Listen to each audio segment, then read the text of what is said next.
ঈশ্বর গুরু শরণম, ঈশ্বর গুরু শরণম। এটা দাও, মাউন্টটা দাও, আমার মাউন্টটা দাও।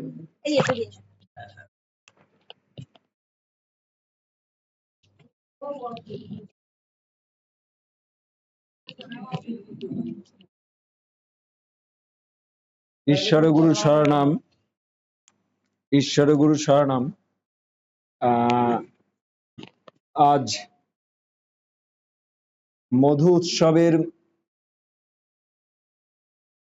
চৈতন্যমৃত পান করবার পর, চৈতন্য গুণের উপাসনা করবার পর এখন কিছু অচেতন মানুষের জন্য কিছু বক্তব্য রাখব। আমরা কতটা অচেতন সেই বিষয় নিয়ে আমি একটু আলোচনা করব। আমরা কি সত্যি সত্যি অচেতন, মানে চেতন?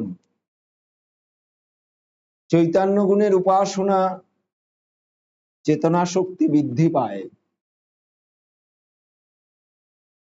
উপাসনায়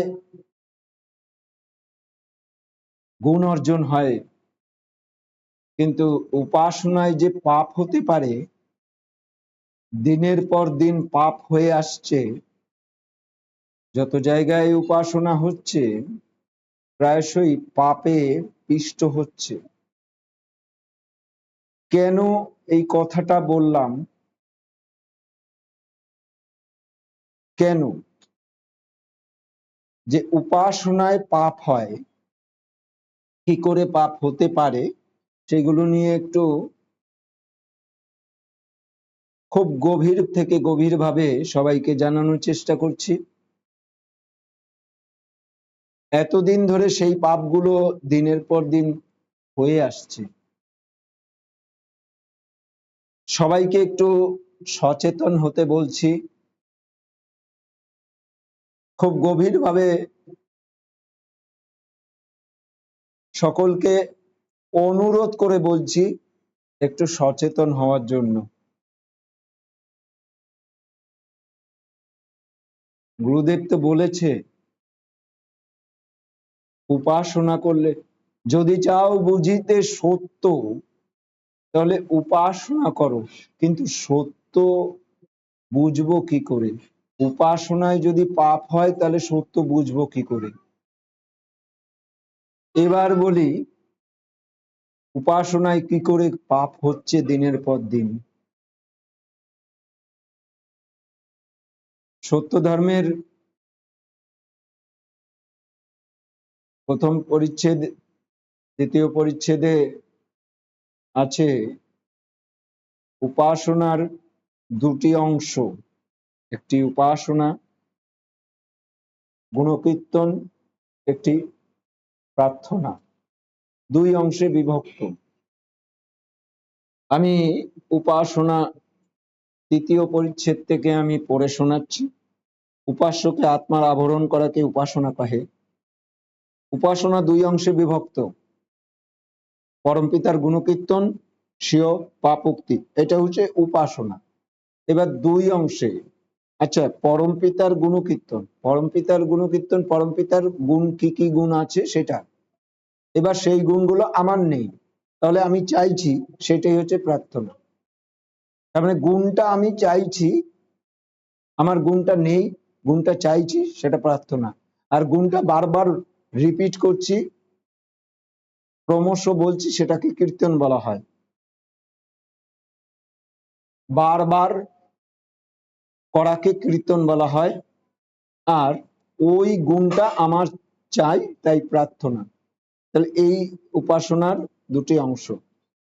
আচ্ছা, এখানে যে উপাসনা প্রণালীর কথা আছে, এখানে এইটা হচ্ছে কোটি কোটি মানুষ, কোটি কোটি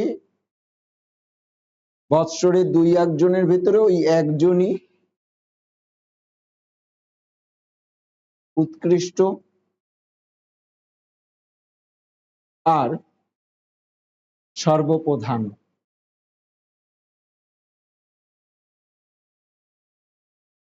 অসাধারণ, তিনি একমাত্র। কেননা তিনি একমাত্র অসাধারণ, কেননা তিনি সত্য আবিষ্কার করেছেন, আর সবাই সাধারণ। অসাধারণ হচ্ছে ওই একটি ব্যক্তি, হচ্ছে মহাত্মা গুরুনাথ, তিনি অসাধারণ, আর সবাই সাধারণ। কেননা উনি বাদে আর কেউ সত্য ধর্ম লাভ করতে পারেনি। আমাদের যে চিন্তা ভাবনার ভেতরে আছে, অন্যান্য দেবদেবী মহাত্মাদের কথা আমরা শুনতে পাই, তারা কেউ এখনো সত্য ধর্ম লাভ করতে পারেনি। তার ভিতরে কিছু সংখ্যক মহাত্মা লাভ করেছে। এই ধর্মে দীক্ষা না হলে এ ধর্ম লাভ করা যায় না। সুতরাং ওই দেবদেবীগণ, যাদেরকে দেবদেবী তোমরা বলছো, সেই দেবদেবী তারা এই বৈদিক মন্ত্রে, এই সত্য ধর্মে প্রবেশ করতে পারেনি। সুতরাং তারা আবার জন্মগ্রহণ করবে, সত্য ধর্ম লাভ করবে। এবার বলি, উনি একমাত্র অসাধারণ, আর সাধারণ হচ্ছে সবাই, যাদের দেবদেবী বলা বলছি, আর আমরা সবাই সাধারণ। এই সাধারণের জন্য উপাসনা প্রণালী যে দিয়ে গেছে, সেই উপাসনা প্রণালীর থেকে সামান্য এক চুল এদিক ওদিক করা মানেই পাপ। গুরু বাক্য লঙ্ঘিত করাই হচ্ছে পাপ। গুরু বাক্য লঙ্ঘন করাই পাপ। সুতরাং সাধারণের জন্য যে উপাসনা প্রণালী লিখে গেছে, আমি বললাম না গুরুদেব বাদে সমস্ত দেবদেবীরা বাধ্য এই সত্য ধর্মে আসতে, তারাই পাঠিয়েছিলেন গুরুনাথকে। এবার তারা এসে সত্য ধর্ম গ্রহণ করবে, তাছাড়া তাদের উদ্ধার নাই, প্রকৃতভাবে তাদের উদ্ধার নাই। এইবার এই যে উপাসনা প্রণালী, তার থেকে এক চুল এদিক ওদিক যদি কেউ করে, তাহলে তার নরক অবধারিত, নরক অবধারিত। বিষয়টা কিন্তু সবাইকে খুব যত্ন নিতে বলছি, যত্ন নিয়ে শুনতে বলছি সবাইকে। এইখানের যে নিয়ম, সেটা কিন্তু এতদিন ধরে পালন হয়নি। কি বলছে সত্য ধর্ম, যে এই যে উপাসনা প্রণালী, এই উপাসনা প্রণালীর ভেতরে যে 12টি জায়গা রয়েছে, সেই 12টি জায়গা সুচারুরূপে পালন করতে হবে সবাইকে। যদি পালন না করা হয় তাহলে সেটা পাপ হবে। এবার বলছি, সমস্ত জায়গায়, যত জায়গায় মধু উৎসব সুসম্পন্ন হয়েছে, সব জায়গায় পাপ হয়ে বসে আছে উপাসনার নামে। যারা শুনবে তাদের যদি এটা শোনার পরে খুব কষ্ট হতে পারে, কিন্তু মিলিয়ে নিতে বলছি, যে কথাগুলো বলছি সেগুলো যেন মিলিয়ে নেয় বইয়ের থেকে। সত্য ধর্মের শ্রেষ্ঠতা সূচক সঙ্গীত, এটা হচ্ছে এই যে উপাসনা প্রণালী, এটা হচ্ছে সূত্র। সূত্র অনুযায়ী অঙ্কগুলো করতে হয়। তার সব থেকে বড় একটি অঙ্ক, সেই অঙ্কটার নাম হচ্ছে প্রেম গুণের অঙ্ক, মানে প্রেম গুণের উপাসনা। সেই প্রেম গুণের উপাসনায় কাম্য বিষয়ক শব্দ কোনরূপ ব্যবহার করা যাবে না। কোনরূপ সত্য ধর্মের, মানে গুরুদেবকে আমি ডাকলাম, যদি আমি করুণা গুণের উপাসনায় বসি তাহলে করুণা গুণে গুরুদেবকে ডাকতে হবে। আমি যদি কৃপা গুণে উপাসনা করতে বসি তাহলে কৃপা গুণে গুরুদেবকে ডাকতে হবে। এবং প্রেম গুণে যদি উপাসনা করতে বসি তাহলে প্রেম গুণে গুরুদেবকে ডাকতে হবে। এই নিয়মের বাইরে চলা যাবে না। এবার বলি, সমস্ত জায়গায় প্রেম গুণের যে গুরুদেবকে ডাকছে সেই গানটার ভেতরে ক্রমশ বহু বহু কাম্য বিষয়ক শব্দগুলো রয়েছে। তাতে প্রেম ভঙ্গের পাপ, মাকে যদি 10 বার মেরে ফেলা হয় সেই পাপ হয়ে বসে আছে।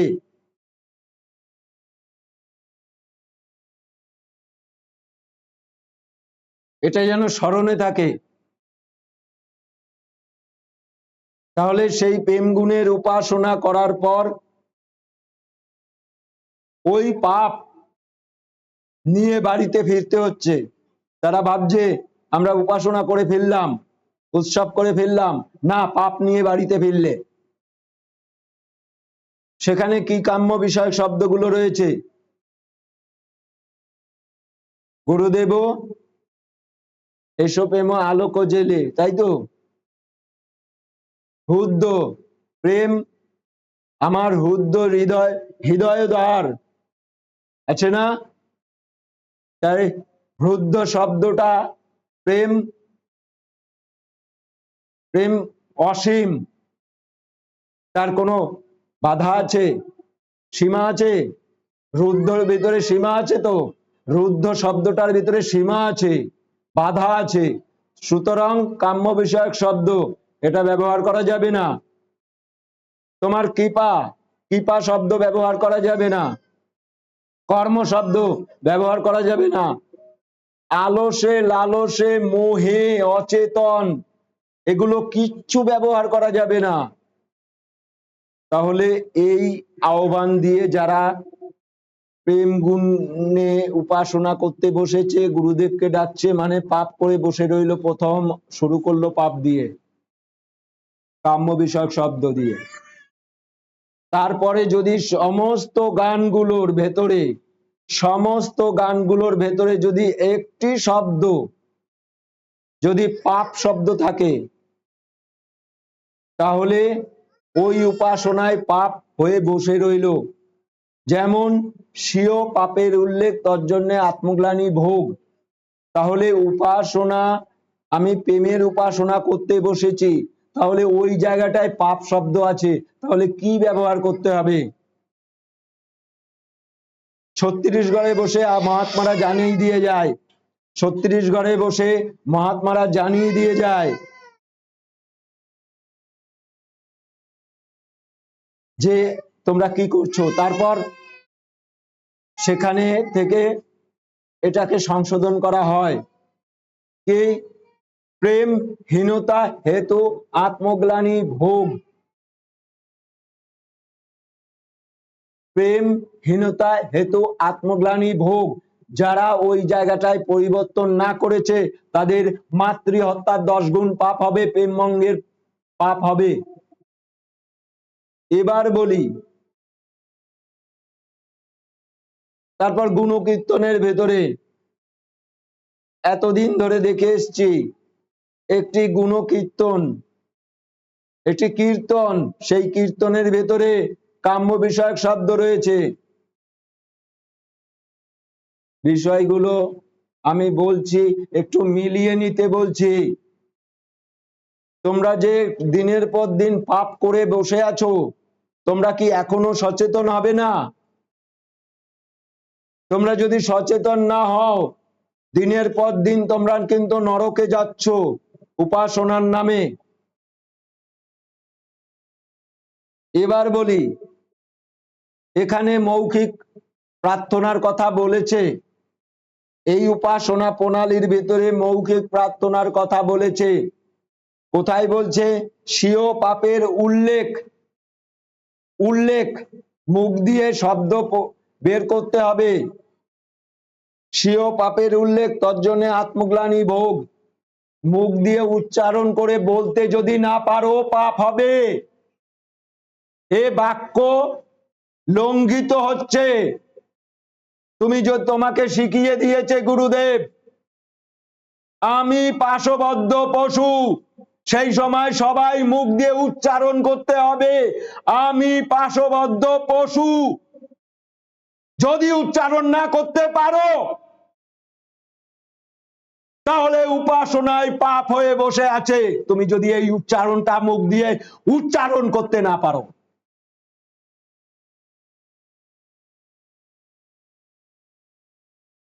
তারপর পাপ হইতে মুক্তির জন্য প্রার্থনা সঙ্গীত, তারপর গুণের জন্য প্রার্থনা। এতদিন কি হয়েছে? এর পরে প্রার্থনা হয়েছে। আরে গুণের জন্য প্রার্থনা করা হয়ে গেছে, এখন আর গুণ, আর কিছু বলা যায় না।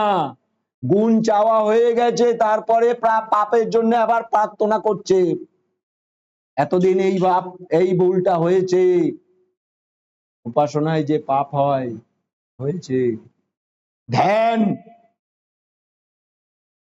যে গুণে উপাসনা করছি, যদি করুণা গুণে উপাসনা করি তাহলে করুণা গুণ নিয়ে ভাবতে হবে।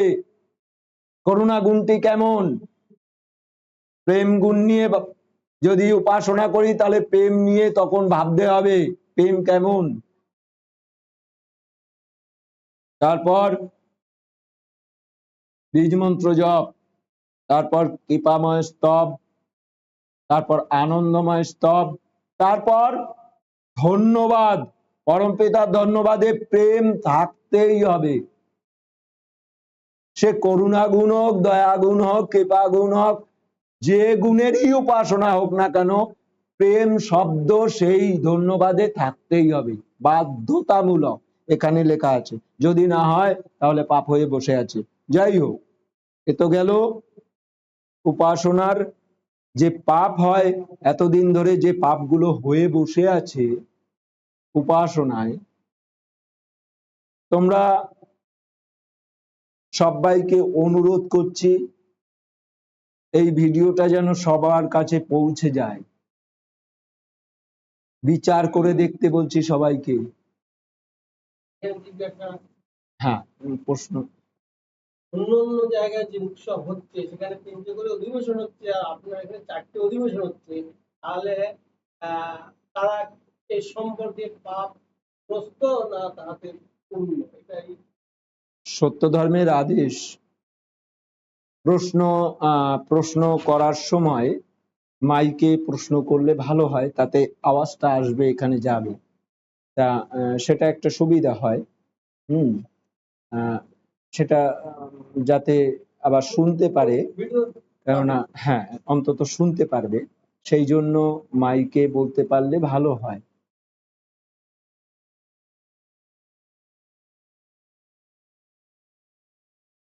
বিষয়টা একটু আবার প্রশ্নটা করলে ভালো হয়।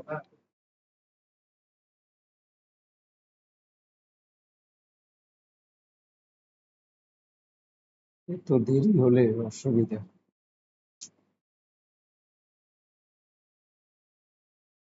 হ্যাঁ ঠিক, তাড়াতাড়ি তাড়াতাড়ি।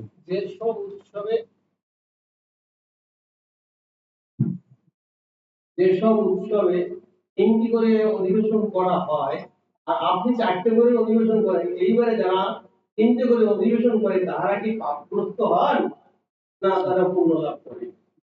একটি কথা বলি, খুব মনোযোগ সহকারে শুনলে ভালো হয় বিষয়টা। এবার ওইটা বন্ধ করে রাখলে হবে। এবার বিষয়টা একটু বলি। সত্য ধর্মের আদেশ মিলিটারি ডিপার্টমেন্টের আদেশের ন্যায়। গুরু বাক্য লঙ্ঘনই পাপ। গুরুদেব যা যা উপদেশ দিয়ে গেছে সেইগুলো সুচারুরূপে পালন করতে হবে। গুরুদেব বলেছে তুমি সারা দিন যতটাই উপাসনা করো না কেন, যত ঘন্টা ধরেই উপাসনা করো না কেন, নিশীথ সময় মানে রাত্রে 12টাকে মাঝখানে রেখে প্রশান্ত মনে 3 ঘন্টা উপাসনা করবি। উৎসব ক্ষেত্র শিক্ষা কেন্দ্র, এই শিক্ষা কেন্দ্রে যদি সঠিক ভাবে সবকিছু শেখানো না হয় তাহলে সেটাও পাপ হবে, সেই উৎসবে গেলে পাপ হবে। আর যদি সেখানে যা যা শিক্ষা দেওয়া হবে সেগুলো যদি ভুল শিক্ষা দেওয়া হয় তাতেও পাপ হবে। এইবার সত্য ধর্মে পঞ্চ সময়ের উপাসনার কথা বলা আছে এক। দ্বিতীয় কথা, নিত্যকর্মে বলছে তুমি যত সময় ধরে সারাদিন যত সময় ধরে উপাসনা করো না কেন, নিশীথ সময় 12টাকে মাঝখানে রেখে উপাসনা করবে। তাহলে আমরা সারাদিনে যদি সকাল থেকে 3 ঘন্টা করে 3টে উপাসনা হয়, তারপরেও নিশীথ সময় উপাসনা করতে হবে বাধ্যতামূলক। এখানেই একমাত্র গুরুনাথ সত্যধর্ম মহামণ্ডল কেন্দ্রে একমাত্র 4টে করে উপাসনা হয়, লাইভ টেলিকাস্ট হয়। কেউ যদি পরীক্ষা করতে চায়, এই এত বছর ধরে সমস্ত লাইভ রয়েছে ফেসবুকে। এখানে যে 4টে করে উপাসনা হয়, নৈশ উপাসনা থাকে বাধ্যতামূলক। এবং আরেকটি বড় কথা বলে দিচ্ছি, গুরুনাথ সত্যধর্ম মহামণ্ডল কেন্দ্রের একটি ওয়েবসাইট আছে, সত্যধর্মের ওয়েবসাইট, সেখানে প্রতিদিন নৈশ উপাসনা একটি ছাড়া হয়, একটি দুপুরের একটি উপাসনা, দুটো উপাসনা, একটি গুরু পূজা প্রতিদিন ছাড়া হচ্ছে বহু বছর ধরে। যবে থেকে ওয়েবসাইটটা চালু হয়েছে তবে থেকে ওখানে দুটো করে উপাসনা আর একটি করে গুরু পূজা ছাড়া হয়। আরেকটি কথা বলি, গুরুদেব বলেছে ত্রিসন্ধ্যা গুরু পূজা করতে হয়।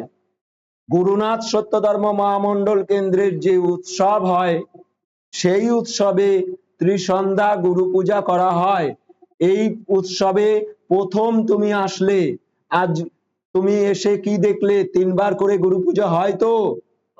আচ্ছা, 4টে গুরুদেব যে নির্দেশ করে গেছে যে পঞ্চ সময় উপাসনা, সেটা এখানে হয় তো? 4টে পেয়েছি, একটা পাইনি।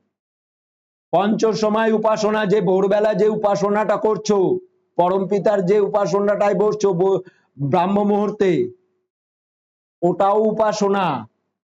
তাহলে পঞ্চ সময় উপাসনা পাচ্ছ তো? পরম পিতার ধ্যান না, ধ্যান করছো তো? পরম পিতার উপাসনা করছো, গুরু ধ্যান করছো না, ওটাই গুরু পূজা হচ্ছে। এটা হচ্ছে সংক্ষেপে। সেইটাই পঞ্চ সময় উপাসনা পাচ্ছ, নিশীথ সময় উপাসনা পাচ্ছ, তাহলে এখানে সেই ট্রেনিং গুলো দেওয়া হয়। আচ্ছা, গুরুদেব বলেছে উৎসবে না গেলে পাপ হয়, তাহলে তোমরা তো যেখানে যেখানে এতদিন ধরে উৎসব করেছো, এতদিন ধরে পাপ করেছো তো? বলো মুখে, মাইকে বলো, এতদিন ধরে যা যা করেছো উৎসবে পাপ করেছো কি পাপ করনি? মুখে বলো। এতদিন ধরে এই পাপগুলো হয়েছে তো? না না না না, কোনো না, এতদিন ধরে এই পাপগুলো হয়েছে তো? তোমার বলতে কষ্ট হচ্ছে? প্রশ্ন আছে, না না বলো, তুমি আগে বলো। এই এই যে এখন যে বললাম পরপর, এগুলো না হলে পাপ হয় তো? না না, এইগুলো না হলে পাপ হয় তো? সমস্ত জায়গায় তাই হচ্ছে তো? ব্যাস, এবার বলো তোমার প্রশ্ন। এবার আমার প্রশ্ন হচ্ছে, আপনি 11 বছর, কাছে কাছে মুখটা 11 বছর আপনি এটাকে মুখটা চালাতে হবে। 11 বছর আপনি এটা বুঝতে পারলেন, কে 11 বছর ধরে চলছে? হ্যাঁ 11 বছর ধরে আপনার চলছে, 11 বছর আগে আপনি আমাদের মাধ্যমে ছিলেন, আপনার বলে দিচ্ছি কখনো বলে দিচ্ছি বলে দিচ্ছি বলে দিচ্ছি কি না? বলে দিচ্ছি আমি ওই পাপের সাগরে ছিলাম, বলে দিচ্ছি। গুরুদেব অষ্টপাশ ষড়রিপু নিয়ে জন্মগ্রহণ করেছে। তিনি কিন্তু বলেছে আমি পাশবদ্ধ পশু। গুরুদেবের কানে লেখা আছে আমি পাশবদ্ধ পশু। পশুত্ব ত্যাগ করাই হচ্ছে সাধকের মূল কর্তব্য। পশুত্ব ত্যাগ করে ঈশ্বরত্বে লাভ করাই হচ্ছে সাধকের মূল কর্তব্য। আমি ওখানে থেকে উৎসবে আমি আমার কার্য আমি করেছি, সেটা কেউ জানে না, তো কেউ জানে না। গুরুদেব নোংরার ভেতরে জন্মগ্রহণ করেনি, করেছে। নর্দমার ভেতরে জন্মগ্রহণ করেনি, করেছে। কিন্তু সেখান থেকে তিনি নিজেকে সরিয়ে নিয়ে নিরাকারবাদ, পরমপিতা যে নিরাকারবাদ সেটা তুলে ধরেছে। আমিও কিন্তু ছোটবেলায়, খুব ছোট যখন ছিলাম তখন শুনেছি দীক্ষা দেওয়ার কেউ নেই,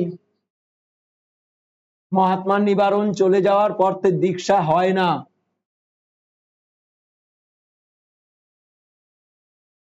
আমি বারবার বলেছি, বইতে আমি তখন সবে পড়াশোনা একটু শিখেছি, বইটা খুলে দেখেছি এভাবে উপাসনা হয় না কেন। তার উত্তর আমার দাদু দিতে পারেনি। আমার দাদু মহাত্মা নিবারণের কাছ থেকে দীক্ষিত, তার মুখেই শুনেছি আর দীক্ষা দেওয়ার মতন কেউ নেই। এবং তিনি বলছে, আমি বললাম যে এইগুলো নেই কেন? উপাসনা প্রণালী অনুযায়ী উপাসনা উৎসবে উপাসনা হয় না কেন? বলে হয় না, কোনো উত্তর দিতে পারেনি। প্রশ্নের উত্তর দিচ্ছি আমি কি করতাম, আমি কি করে ওখান থেকে উঠে এই জায়গায় আসলাম।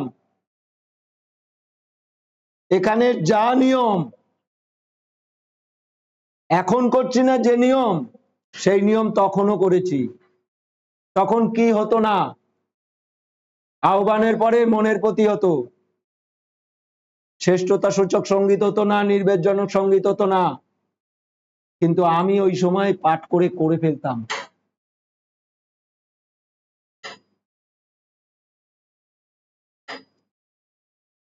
যেখানে যেখানে যেটা দরকার, যেভাবে আছে আমি ঠিক সেগুলো মনে মনে করে ফেলেছি, করে ওই জায়গা থেকে উঠেছি। আমি নিজেকে কচুর পাতা বানিয়েছি, আমাকে কাদা লাগতে দেয়নি, তাই এই জায়গায় আছি।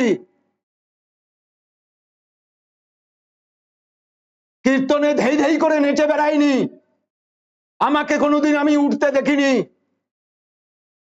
আমি নিজে কচুর পাতা বানিয়েছিলাম, ওই কাদাগুলো ঢোকেনি আমার ভেতরে। বোঝা গেল উত্তর? উত্তর পাওয়া গেল? আমি ওই পাপে ছিলাম, কিন্তু পাপের ভেতরে থেকেও পদ্মফুল নিজেকে তৈরি করতে পেরেছি। বিষয়টা এত সোজা না। চৈতন্য শক্তি, আজকে চেতনা শক্তির গান হলো না, চৈতন্য গুণের উপাসনা হলো। আমার ভেতরে সেই চৈতন্য, জন্ম জন্ম ধরে সেই চৈতন্য গুণটি আমার ভেতরে আছে, তাই আমার চেতনাটা তখনই হয়ে গেছে। শুনেছি দীক্ষা না হলে সত্য ধর্মে প্রবেশ করা যায় না, ওই ছোটবেলায় শিখেছি, জেনে ফেলেছি। এখন তো তোমরা জানোই না, তখনই জেনে ফেলেছি। তাহলে তো সত্যধর্মী না, তাহলে তো ন্যাকামি করে যাচ্ছি। তখন মনে হতো উৎসবে যাচ্ছি ন্যাকামি করতে, উৎসবে যাচ্ছি ন্যাকামি করতে মনে হচ্ছে আমার ছোটবেলায়। আমি সত্যধর্মী না, তাহলে ওটাকে ন্যাকামি বলা যায় না? সত্যধর্মী না আমি উৎসব করতেছি, ওটা কোন দেশি উৎসব? উৎসব কারা করতে পারে? সত্যধর্মীরা উৎসব করতে পারে। আমার প্রশ্ন এখনো কথা শেষ হয়নি। সত্য ধর্ম অবলম্বীগণই তো উৎসব করতে পারে। উৎসবটা হয় কি কাদের দ্বারা? সৎসতী দ্বারা। সৎসতী কখন হয়? সবাইকে আমি সৎসতী বলতে পারবো?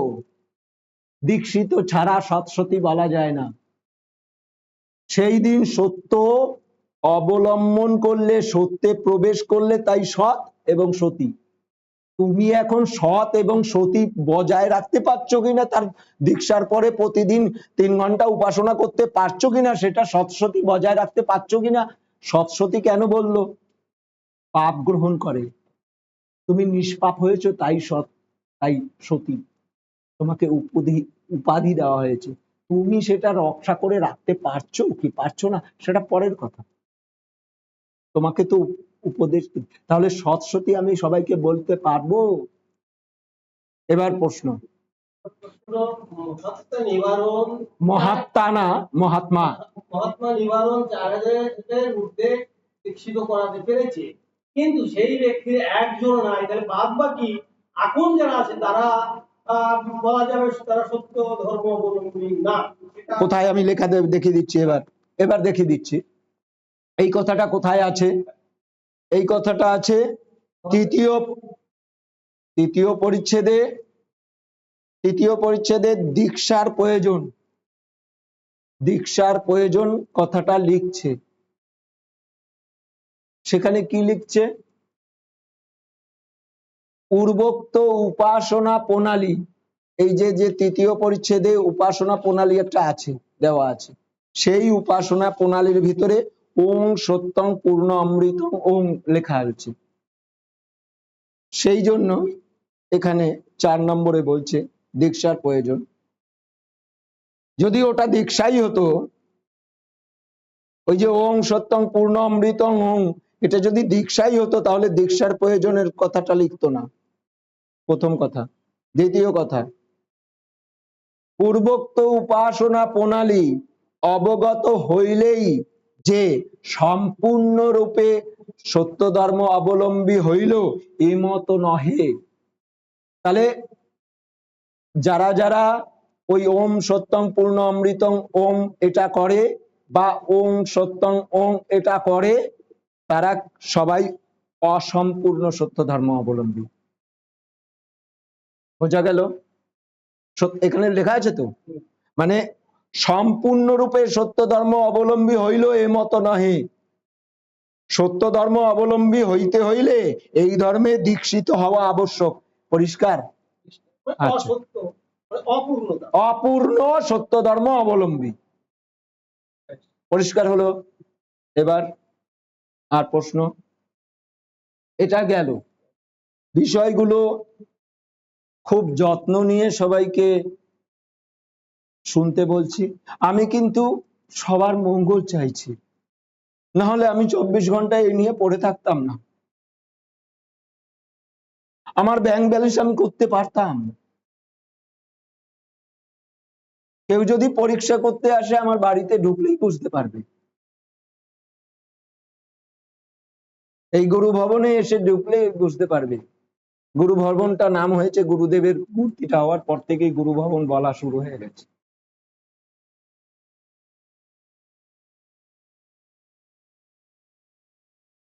কেন এই ভবনে বসেছো প্রথম?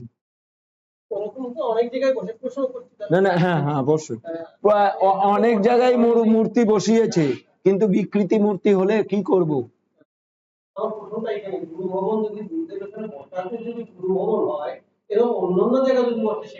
আমি একটা কথা বলি, হ্যাঁ একটা কথা বলি, আমি হ্যাঁ অবশ্যই দোষ হবে, হবে দোষ। না না না না, দোষ হবে, না না, যেখানে নিত্য ব্রহ্মদর্শী সাধক না থাকে সেটা গুরু ভবন কি করে হবে? গুরু ভবন মানে কি? আচ্ছা, গুরুলোক গুরু ভবন, তাই তো? গুরুলোকই তো গুরু ভবন। গুরুলোকটা মানে কি? কারণ লোক। গুরু লোক মানে হচ্ছে কারণ লোক, আর গুরু ভবন পার্থিব দিক দিয়ে গুরু ভবন, তাহলে সেখানে তো একত্বপ্রাপ্ত সাধক থাকতে হয়, নাহলে গুরু ভবন হবে কি করে? হুম? আপনি একত্রপ্রাপ্ত সাধক বা আদিষ্ট সাধক হুম। সে বিষয়ে আলোচনা করুন। না না, এই বিষয়, হ্যাঁ অবশ্যই, এই বিষয় তো আমি 11 বছর ধরে জানিয়ে আসছি। গুরুদেবের যে যে সিদ্ধিগুলো তিনি ব্যবহার করেছেন জীবদ্দশায়, সমস্ত সিদ্ধির মধ্যে বহু সিদ্ধি এখানে সেগুলো ব্যবহার করা হয়েছে। এবং গুরুদেব তো স্বহস্তে এই যে চিঠি, এই যে বইটা সবাই দেখে নিক, এই বইয়ের ভেতরে গুরুদেব, মানে এটা হচ্ছে গুরুদেবের চিঠি, এই চিঠির ভিতরেই তিনি তার সমস্ত সিদ্ধির কথা লিপিবদ্ধ করে রেখে গেছেন। সেই চিঠিগুলো আকারেই গুরুলিপি 2 খণ্ড বই আকারে বেরিয়েছে চিঠির। তাহলে নিজের গুরুদেব নিজের সিদ্ধির কথা নিজে সমস্ত কিছু লিপিবদ্ধ করে রেখেছে চিঠির মধ্যে দিয়েই আমরা জানতে পারি। আর আমার জীবদ্দশায় এখন বর্তমান অবস্থায় দুটো প্রমাণ রয়েছে, গুরুদেবের একটা প্রমাণ, গুরুদেবের প্রমাণ একটা, সিদ্ধির প্রমাণ নিজে বলছে। আমার এখানে দুটো প্রমাণ রয়েছে। যে সিদ্ধি কৃপাটা বুঝতে পেরেছে, যার ভেতরে সিদ্ধিটা প্রয়োগ হয়েছে, সে নিজে মুখে লাইভ টেলিকাস্টে বলছে এবং সে লিপিবদ্ধ করেছে, তার পাণ্ডুলিপিগুলো আমার কাছে রয়েছে। সেইটা গুরু কৃপালিপি রূপে লেখা সবার বইয়ের প্রমাণপত্র রয়েছে। গুরুদেবের যে প্রমাণগুলো তার চিঠির মাধ্যমে, আমার এখানে প্রমাণ আমি নিজেও মুখে বলছি। গুরুদেব যেমনি নিজে মুখে বলেছে তার সিদ্ধির কথা, আমিও আমার সিদ্ধির কথা নিজে মুখে বলছি।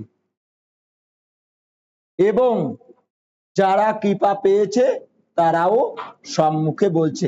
গুরুদেবের সময় যারা যারা কৃপা পেয়েছে তাদের সম্মুখের কোনো লেখা আছে, প্রমাণ আছে? নেই, নেই, দেখাতে পারবে না কেউ, কেউ না, প্রমাণ নেই। তো আমার কাছে আছে প্রমাণ, আমার কাছে প্রমাণ আছে। এখনকার যারা কৃপা পাচ্ছে তাদের প্রমাণ রয়েছে। যেমন মহাত্মা নিবারণ থাকাকালীন, মানে নিবারণের কাছ থেকে কিছু প্রমাণ পেয়েছে গুরুদেবের, তাছাড়া আর কোনো প্রমাণ নাই। হ্যাঁ বলুন। মহাত্মা গুরুদেবের লেখনীতে যেভাবে আত্মাকর্ষণের লক্ষিত আর একটা প্রশ্ন, এটা আলাদা প্রশ্ন। নিবারণের জীবনীতে যে আত্মাকর্ষণের দেখা যায়, এই দুটোর বিরোধে যে বিরোধ, ইহাতে যে সন্দেহ, এই সন্দেহটা একটু যাতে নির্মূল করা যায়, করা যায়। আমি নির্মূল করে দিচ্ছি। ওখান থেকে সত্যামৃত বইটা দাও, সত্যামৃত বইটা দাও, সত্যামৃত বইটা ওখান থেকে দাও। দেখো নিচের দিকে আছে। না না, সত্যামৃত, সত্যামৃত বইটা দেখো কোথায় আছে, দেখো এখানে, দেখো কার কাছে আছে, দেখো আছে সত্যামৃত বই। হ্যাঁ দাও দাও দাও। এখান থেকে আমি একটু পড়ে শোনাই। আমি বারবার সবাইকে আহ্বান করছি এবং আরেকবার বলছি সবাইকে যে এই ভিডিওটা সবাই অন্তত শেয়ার করো, যাতে সবাই অন্তত এই সত্যগুলো জানতে পারে। আমি চাই সবাই সত্যগুলো জানুক এবং প্রকৃতভাবে উপাসক হয়ে উঠুক। উপাসনা যে কতটা সোজা এবং কত তাড়াতাড়ি উন্নতি করা যায় কি সুন্দর এবং কত তাড়াতাড়ি উন্নতি করা যায়। গুরুদেব থাকাকালীন প্রতিটা উপাসনার পরে পরে এক একটা জিনিস বলতেন, কে কি পেলো বা কি এরকম অনেক কিছু। এখানে কি সেটা হয় না? হয়, এখানে হয়। গুরুদেব থাকাকালীন যা যা যেমন ভাবে হয়েছে ঠিক এখানে সেইগুলোই হয়। সময় সেগুলো করিয়ে দেয়। এবং এবার বলছি, যে প্রশ্ন আমাটা করলো সেই প্রশ্নের জবাব আমি একটু দেই। আমি প্রমাণ, লিখিত প্রমাণ ছাড়া আমি কাউকে দোষারোপ করব না।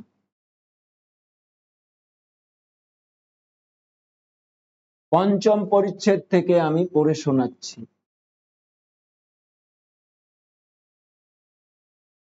আমি একটু পরপর একটু পড়ে যাই, তাহলে কিছুটা বোঝা যাবে। আমি আর পড়তে পড়তেও ব্যাখ্যা করে বলে দিচ্ছি বিষয়গুলো কেমন। আত্মাকর্ষকতা মানে যে আত্মাকর্ষক, মানে আত্মা যার ভেতরে আকর্ষণ হয়ে যে আকর্ষণ করতে পারে, যে পারে সে হচ্ছে আত্মাকর্ষক বলা হয় তাকে। তাহলে আত্মাকর্ষকের কি কি গুণ থাকতে হবে? আত্মাকর্ষকের গুণ থাকতে হবে 7খানা গুণ। কটা গুণ? 7খানা গুণ। তা প্রথম গুণ কি? প্রেম গুণে একত্ব লাভ করতে হবে। দ্বিতীয় গুণ ভক্তি গুণে একত্ব লাভ করতে হবে। তৃতীয় গুণ হচ্ছে সরলতা গুণে একত্ব লাভ করতে হবে। তারপর হচ্ছে চতুর্থ হচ্ছে একাগ্রতা গুণে একত্ব লাভ করতে হবে। পঞ্চম হচ্ছে পবিত্রতা গুণে একত্ব লাভ করতে হবে। ষষ্ঠ, ঈশ্বর আস্তিক্য জ্ঞান হতে হবে। সপ্তম, মনের কুপদ গমন বিমুখতা গুণে একত্ব লাভ করতে হবে। তাহলে এই 7টা গুণে একত্ব লাভ করলে সে আত্মাকর্ষক হইতে পারে, হবে বলেনি কিন্তু। এখানে কি বলছে? এই 7টি গুণ যাহার আছে সে, সেই ব্যক্তি আত্মাকর্ষক হইতে পারে, হবে বলেনি কিন্তু। আমি বারবার বলছি, হবে বলেনি কিন্তু, হইতে পারে, পারেন, হইতে পারেন। বোঝা গেল? এবার আমি উত্তর দিয়ে দিচ্ছি, ওটা সঠিক কি সঠিক না। গুরুদেব যখন চিঠিতে লিখছে, চিঠিটা একটু উল্লেখ করে পড়ে শোনাই, নাহলে ঠিক সবার তো মানে উড়ো উড়ো কথা যেন মনে হচ্ছে, যেন উড়ো উড়ো কথা বলছি, কোথা থেকে বলছি। আমি তো, এইটাই মজার ব্যাপার, এইটাই হচ্ছে মজার ব্যাপার, যে আমি কোনো উড়ো কথা বলতে আসিনি, প্রমাণ দিয়ে আমি বলবো। চিঠি নাম্বার গুরুলিপি 2য় খণ্ড থেকে চিঠি নাম্বারটা পড়ছি। 30 নম্বর চিঠি। কোথা থেকে লিখছিল গুরুদেব? 25 নম্বর সুকিয়া স্ট্রিট থেকে লিখছিলেন, কলকাতায়। 30শে জুন 1911 সালে এই চিঠিটা লেখেন। চিঠিটার ভিতরে কি আছে একটু পড়ে শোনাই। আমি সম্পূর্ণ প্রথম থেকে লাস্ট অব্দি পড়ে শোনাচ্ছি না, মূল যেটা বলার দরকার সেটা বলছি। আমি দেহ ত্যাগ করিলে যাহার প্রতি গুরুভার দিয়া যাইতে পারি, এইরূপ একটিও বঙ্গদেশে নাই। বোঝা গেল? বোঝা গেল যে একটিও বঙ্গদেশে নাই। তখন 4 জন একত্ব লাভ করে ফেলেছে। কে কে? মহাত্মা নিবারণ, মহাত্মা সীতানাথ, মহাত্মা বৈকুণ্ঠ, মহাত্মা বলরাম, এই চারজন একত্ব লাভ করে ফেলেছে গুরুদেবের কাছে। তবুও সে বলছে যাকে আমি গুরুভার দিয়ে যাব বঙ্গদেশে নাই। গুরুভার মানে আদিষ্ট, আদিষ্ট করে যেতে পারেননি গুরুদেব। এটা প্রমাণ পাওয়া গেল তো, প্রমাণ পাওয়া গেল তো। আমি কিন্তু আরো উত্তর দিচ্ছি একটা একটা করে, প্রমাণ পাওয়া গেল। তার মানে এখানে এক একজন, এখানে তার ভিতরে একজন সীতানাথ, তিনি নিত্য ব্রহ্মদর্শী সাধক। সেটা কোন চিঠিতে বলছে সেটাও একটু শোনা নাই, নাহলে এত জায়গাটা কেমন আমি হট করে পাবো কিনা দেখছি, তাও চেষ্টা করছি।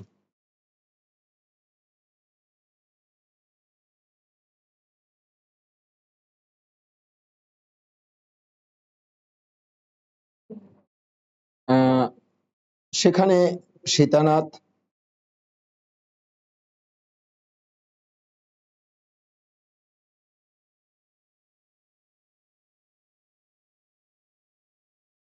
বলছি, পেয়ে গেছি, বড় সৌভাগ্য যে আমি ফট করে পেলাম। সবাই দেখছে। কেননা বিষয়টা কিন্তু খুব যত্নর সহিত সবাইকে জায়গাটা আসুক। এখানে বলছে গুরুলিপি দ্বিতীয় খণ্ডের 2 নম্বর মানে চিঠি, এই 3 নম্বর চিঠি বেন্দা থেকে লিখছে 14ই বৈশাখ 1320 সালে, 14ই বৈশাখ 1320 সালে তিনি এই চিঠিটা লিখছেন। বৎস সীতানাথ, সীতানাথ যে নিত্য ব্রহ্মদর্শী সাধক, এখানে তার প্রমাণ দিচ্ছে। কি কি সুন্দর একটা জায়গা না। বৎস সীতানাথ, আমি আর কি অধিক আশীর্বাদ করিব, তোমার গুণের অন্ত প্রায় ব্রহ্মাণ্ড। কি বলছে ভালো করে সবাই শোনো, তোমার গুণের অন্ত অনন্ত প্রায় ব্রহ্মাণ্ড, অনন্ত প্রায় কালেও পাইতে না, পাইতেছে না, এবং কখনো পাইতে পারিবে এইরূপ বোধ হয় না।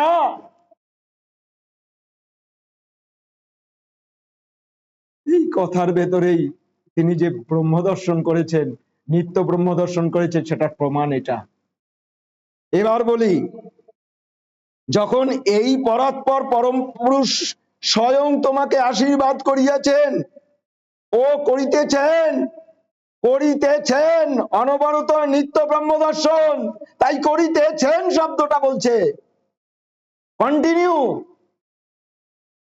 করিতেছেন, তখন আর তোমার ভয় কি?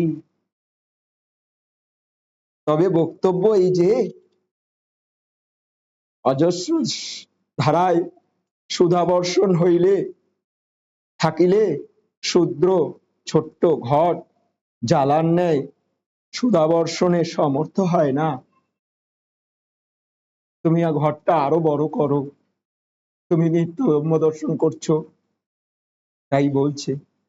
তাই আমি পড়ে দেখতে বলছি, এই যে নিত্য ব্রহ্ম দর্শনে তিনি একজন সাধক, তার ভেতরে মহাত্মা নিবারণ, তিনি নিত্য ব্রহ্ম দর্শন করেননি, সেটার প্রমাণ তিনি সমাগুণে একত্ব লাভ করেছেন ওই পাঠ তীর্থে, সেটা সবাই জানে। তিনি যে নিত্য ব্রহ্ম দর্শন করেননি সেটার প্রমাণ হচ্ছে গুরুদেব যখন চলে যাচ্ছে সেই রাত্রে, তার আগের দিন যে রাত্রে মিলন উৎসবের শেষের পরের দিন গুরুদেব রাত্রেবেলা অনেক কথোপকথন হয়েছে, তার ভিতরে তখন আত্মাকর্ষণে সীতা দেবী এসে তখন বলেছিলেন, তখন জিজ্ঞাসা করেছে আমি পরবর্তীতে কোন গুণে পরমপিতার দর্শন লাভ করব। তো বলছে তোমার তো আছেই, পাশে বলার মানুষ রয়েছে, আমার দরকার। তাও বলে গিয়েছিল তুমি প্রেম গুণে একত্ব লাভ করবে। সুতরাং তিনি নিত্য ব্রহ্মদর্শন তখনও করেননি, প্রমাণ হলো। আর এখানে সীতানাথ নিত্য ব্রহ্মদর্শন করে গেছে, গুরুদেব তা লিপিবদ্ধ করে দিয়েছে, কন্টিনিউ চলছে। তার মানে নিত্য ব্রহ্মদর্শন সাধক কেমন, কন্টিনিউ একত্র পেতে থাকে পেতে থাকে পেতে থাকে পেতে থাকে। এটা গেল। এবার বলি তাহলে চারজন একত্ব লাভ করলো, নিত্য ব্রহ্মদর্শী সাধক একজন তার ভেতরে রয়েছে সীতানাথ।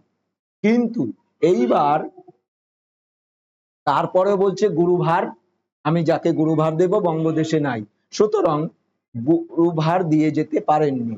তাহলে এই যে 7খানা গুণের কথা যে বলছে, তাহলে এই 7টা গুণে তাদের পারদর্শী না, ওই চারজনের ভিতরেও পারদর্শী না এই 7খানা গুণে। প্রমাণ হলো 7খানা গুণে।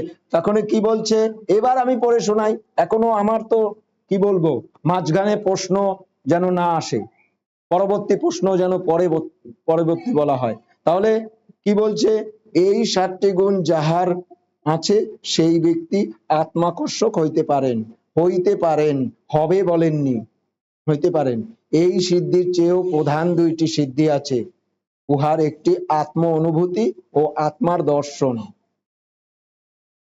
তাহলে 7খানা গুণে একত্ব লাভ করলেও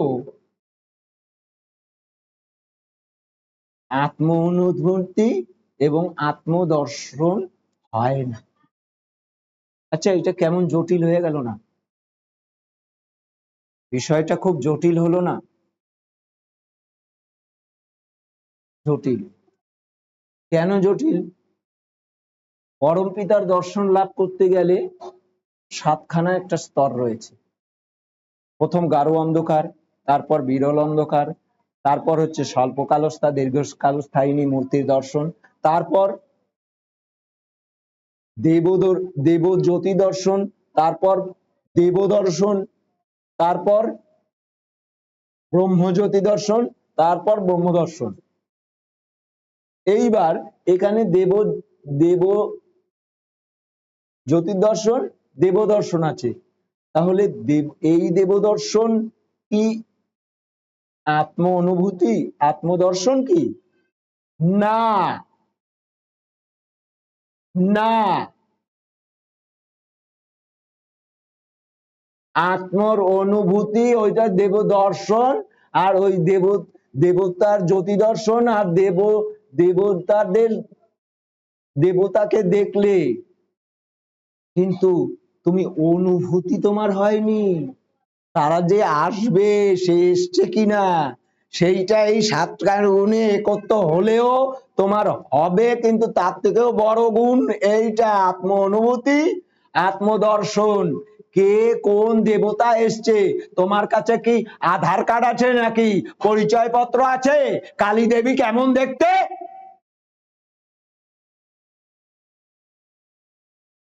সুতরাং তুমি আত্মদর্শন কাকে বলে তুমি জানো না, আত্ম অনুভূতি কি জিনিস জানো না, আত্মা আসলে তার অনুভূতি কি তাই জানো না। তার মানে ওই যে 7খানা গুণে একত্ব লাভ করলে যে আত্মাকর্ষক হতে পারে, তার থেকেও বড় গুণ হচ্ছে আত্ম অনুভূতি, আত্মদর্শন। এটা হয় না, এইটা হচ্ছে অনেক বড়। এবার বোঝা গেল যে ওইখানে যে প্রশ্নটা প্রথম এসেছিল সেই প্রশ্নটার উত্তর সব ভণ্ডামি, সব মিথ্যা। যদি মহাত্মার নিবারণের জীবনীতে লেখা থাকে ওখানে আত্মাকর্ষণ হয়েছে, কার কি বৃত্তান্ত, সব মিথ্যা।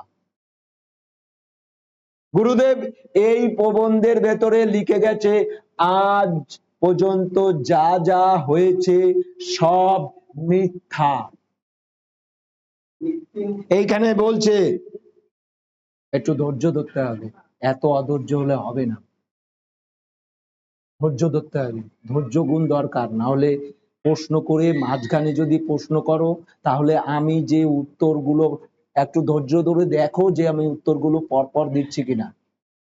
এখানে কি বলছে, তৎকালে আত্মার অনুভূত হয় না ও দর্শনও হয় না, সেই হেতু ওইরূপ ভ্রান্তি আছে, সেহেতু আত্মাকর্ষক অপেক্ষা দুইটি উত্তম। আত্মাকর্ষক বলিয়া বহু বৎসর যাবৎ যে লোক জগতে বিদ্যমান ছিল, তিনিও মিথ্যা কার্যকে আত্মাকর্ষণ বলিয়া গিয়াছেন। তারপর বলছে এই যে যত এই যে এই পরমাশক্তি তাদের মধ্যে থাকে না। আচ্ছা, তাহলে এতদিন ধরে যা যা হয়েছে এইরকম গুণ যতক্ষণ না হচ্ছে, তাহলে এই দুটো গুণ যদি হয়, আত্ম অনুভূতি আর আত্মদর্শন, তারপরে ওই গুণগুলো 7টা গুণে একত্ব লাভ করতে হবে। এই গুণটা আগে লাভ করতে হবে। কোন গুণটা? আত্ম অনুভূতি, আত্মদর্শন।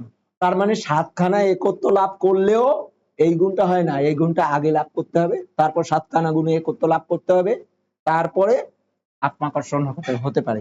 তাহলে এইবার বলি, আরো আমি এখনো শেষ হয়নি আমার উত্তর, এবার বলি মহাত্মা গুরুনাথের কাছে 4জন একত্ব পেয়েছে, তারাও প্রকৃতভাবে আদিষ্ট করে যেতে পারেনি, 1 নম্বর কথা। তারপরে যারা যারা বেঁচে ছিল তারাও কতটা উন্নতি, এবার সবাইকে একটু বিচার করে দেখতে বলছি সোনামনা।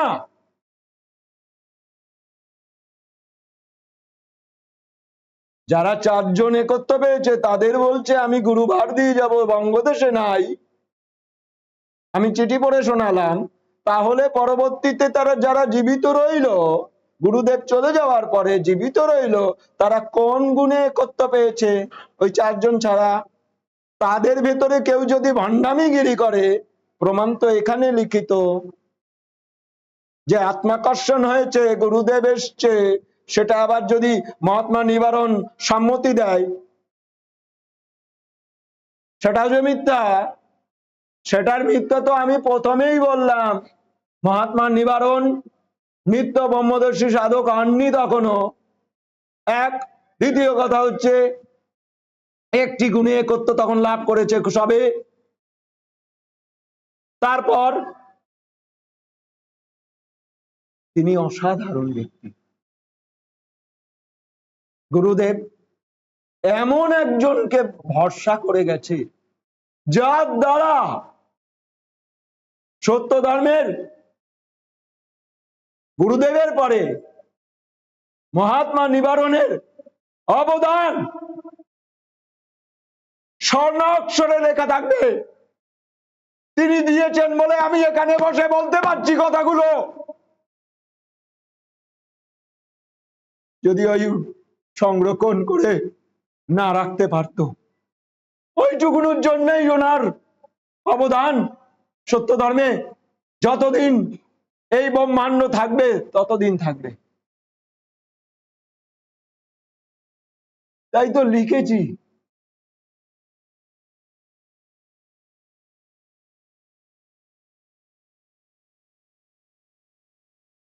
নৈবেদ্য,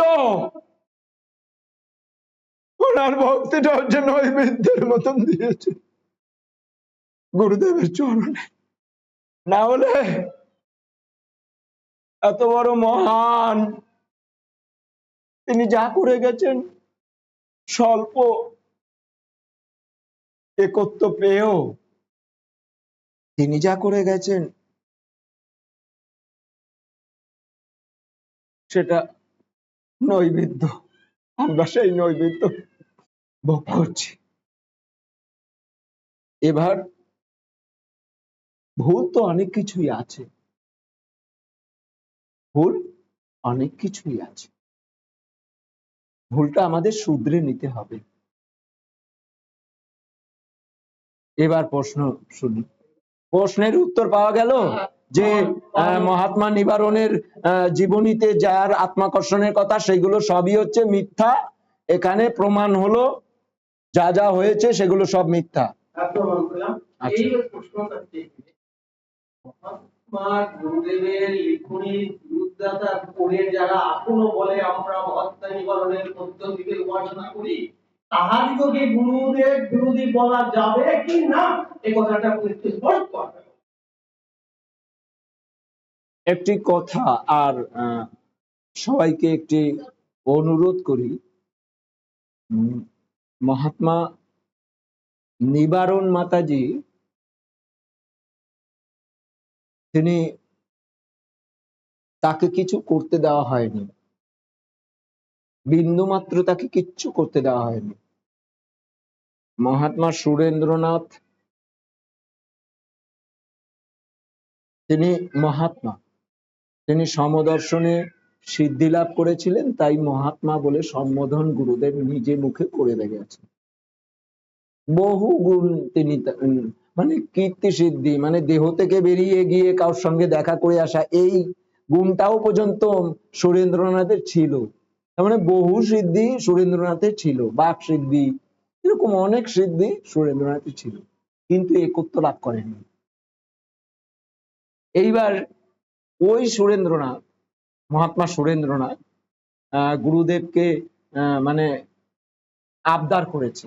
আবদার, অবশ্যই আবদার, সাধক আবদার করতেই পারে। তা আবদার করেছে, আমাকে গুরু ভার দিয়ে যান। তা ওই ঘরে, সুরেন্দ্রনাথের বাড়িতেই ঘরে ঢুকিয়ে দিয়ে দরজা বন্ধ করে এখন হচ্ছে, ঠিক আছে আমি দেখছি, আমি ধ্যানে একটু বসি। তা উনি ধ্যান করে, গুরুদেব ধ্যান করে দরজা খুলে বেরিয়েছে, বললো আমি বৎস সুরেন্দ্র, আমি কিছু সাড়া পেলাম। ওর পরের থেকে সুরেন্দ্রনাথ যে গুরুদেবের সঙ্গে সাক্ষাৎ, ওইটাই হচ্ছে শেষ, সুরেন্দ্রনাথের সঙ্গে গুরুদেবের শেষ কথা। তারপরের থেকে সুরেন্দ্রনাথ গুরুদেবের থেকে সরে যায়, পুরো পাক্কা সরে যায়। মহাত্মা গুরুনাথ যখন পরলোকগত হলো, তারপর ওই সকালবেলা ঝড়-ঝাপটা চলে গেল, তারপরে শবদেহ যাতে দাহ করা হয় সেটার জন্য পরিপাটি করছে, এবং সবাইকে খবর দেওয়া হলো, সুরেন্দ্রনাথকেও খবর দেওয়া হয়েছিল, কিন্তু আসেনি, ওই ক্ষোভে আসেনি, গুরুভার দেয়নি, সেই ক্ষোভে আসেনি। মানে মহাত্মা গুরুনাথের সবকার্য তাতে অংশগ্রহণ করেননি মহাত্মা সুরেন্দ্রনাথ। পরবর্তীতে এসব কাজ ফাজ মিটে যায়। তারপর মহাত্মা নিবারণ খুব ধীর স্থির মানুষ, তো গুরুদেবের ভরসা, তার ছেলে সন্তান আত্মীয় স্বজন কাউকে ভরসা করেন, ভরসা করেছে মহাত্মা নিবারণ। সেই মহাত্মা নিবারণ এইবার বলছে যে এখন তো ফাঁকা হয়ে গেছে,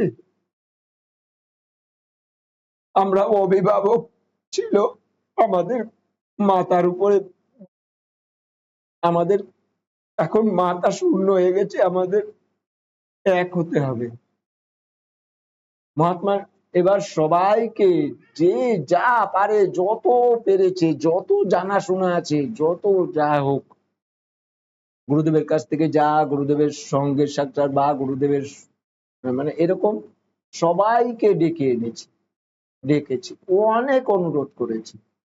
এই সুরেন্দ্রনাথকে আনার জন্য ও অনেক পরিশ্রম করেছে, অনেক অনুনয়, কেননা গুরুদেবের সঙ্গে রাগ হয়েছে, সেই এখন আসবে, তাকে আনা মুখের কথা না।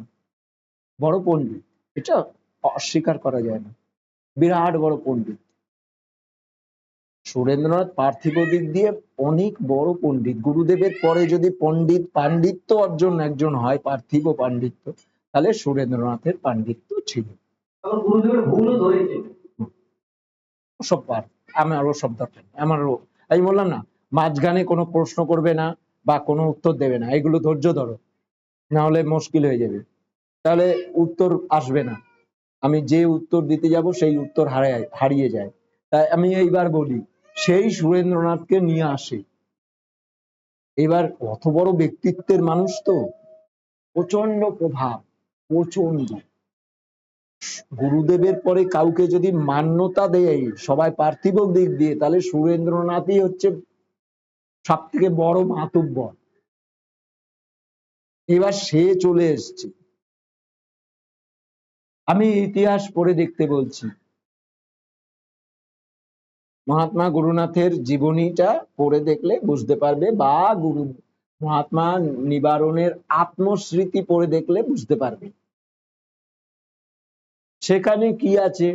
সবাইকে ডেকেছি, মহাত্মা নিবারণকে বাদ দিয়ে তাকে ডাকেনি, কমিটি গঠন করেছে, কমিটি গঠন করে উৎসব করছে, মহাত্মা নিবারণকে ডাকেনি। এবার প্রমাণ হলো যে মহাত্মা নিবারণকে শিখণ্ডীর মতন দাঁড় করিয়ে রেখে সমস্ত কাজ কিন্তু তিনি করেছেন। কেননা রাগটা কোথায়? তিনি কিন্তু উচ্চ বংশীয় একজন ব্রাহ্মণ, তিনি পার্থিব ব্রাহ্মণ, পৈতাধারী যে ব্রাহ্মণ হয় তিনি সেই রকম। এইবার এই যে নমশূদ্র সম্প্রদায়ের বেশি, তখন এগুলোর দেখতে পারত না, কেননা আবার দিয়েও গেল, নমশূদ্রর কাছেই দিয়ে গেল হার, এটা সহ্য করতে বিন্দু মাত্র, আর মহাত্মা নিবারণকে দেখতে পারত না, একদম দুই চোখের বিষ ছিল। ওই সুরেন্দ্রনাথ কি কি অপবাদ দিয়েছে সেগুলো আত্মস্মৃতিতে খুব সুন্দরভাবে লিপিবদ্ধ করা আছে, খুব সুন্দরভাবে লিপিবদ্ধ করা আছে। তোমরা একটু সেইগুলো একটু দেখে নিও। চোর উপাধি দিয়েছে, ওই সুরেন্দ্রনাথ চোর উপাধি দিয়েছে।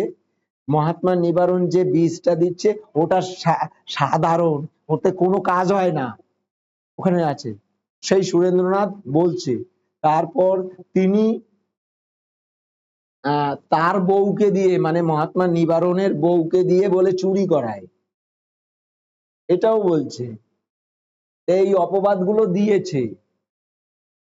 এইবার এই যে যাতে উপাসনা, যেটাকে বলা হচ্ছে যে মহাত্মা নিবারণের পদ্ধতি, এটা যে মহাত্মা নিবারণের পদ্ধতি না, এটা সুরেন্দ্রনাথের পদ্ধতি, সর্বনাশ করার জন্য পদ্ধতি, আর কিছু না, যাতে উন্নতি না করতে পারে। কেননা এই নিয়ম অনুযায়ী উপাসনা যদি সঠিকভাবে করে তাহলে তার উন্নতি হবেই হবে, 100তে 100 উন্নতি হবে। সেইটা যাতে না করতে পারে, তাই সত্য ধর্মের শেষ শতক বাদ দিয়ে দিল, নির্বেদজনক বাদ দিয়ে দিল,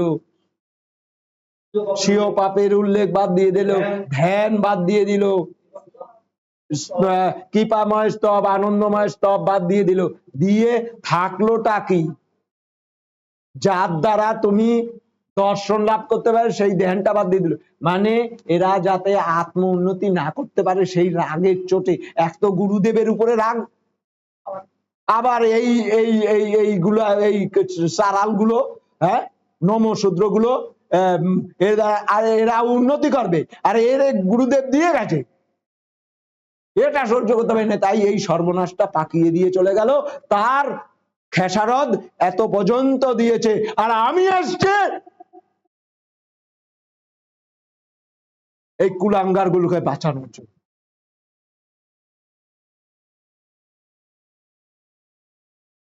তোমরা এখনো তোমাদের চেতনা ফিরল না, তোমরা এখনো সচেতন না।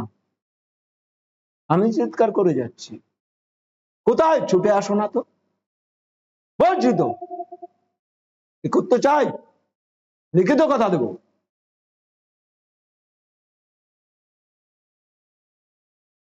যা যা গুরুদেব সিদ্ধি ব্যবহার করেছে সমস্ত সিদ্ধি ব্যবহার এখানে হচ্ছে, দুই একটি ছাড়া।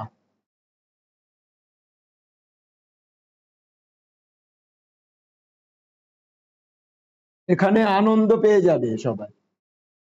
যদি পুরো উৎসবটি করো তুমি জীবনে কোনোদিন ভুলতে পারবে না।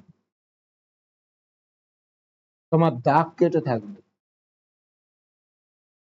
কষ্ট তো প্রথম হবে। অবশ্যই যারা এখানে প্রথম আসবে, প্রথম পুরো উৎসবটা করবে, তাদের একটু কষ্ট হবে,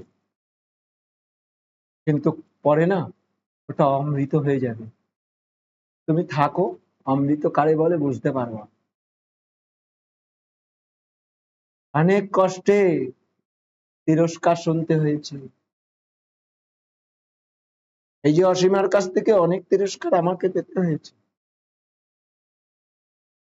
আজকে দুটো রত্ন পেয়েছি, যার জন্য অনেকের মুখে সেলাই হয়ে গেছে, অনেকের মুখে সেলাই হয়ে গেছে, আর কিছু মুখ ফুটে বলতে পারছে না। ওই যে দুটো এসছে না, ওর জন্য বলেছি তো, উন্নত আত্মা এসছে তো। এভাবে বলছি, হ্যাঁ বলছি তো, প্রমাণ দেখে নাও, আছে। ওই তো প্রসাদ বলবে, অসীমা বলবে, আর আমি কি ওদেরকে বলেছি সেটাও তারা বলবে, আছে, দেখে নাও। এগুলো লুকোচুরির কিছু নেই।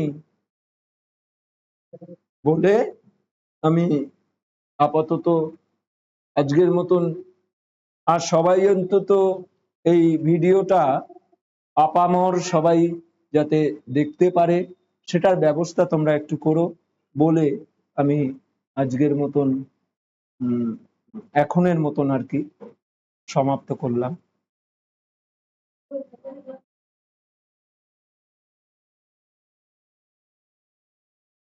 ও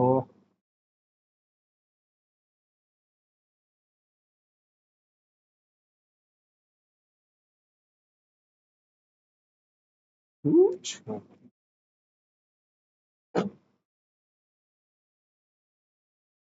ওইটা একটু নাড়াও তো, ওইটা একটু নাড়াও, ওইটা না, হ্যাঁ ওটা, হ্যাঁ ঠিক আছে ছেড়ে দাও।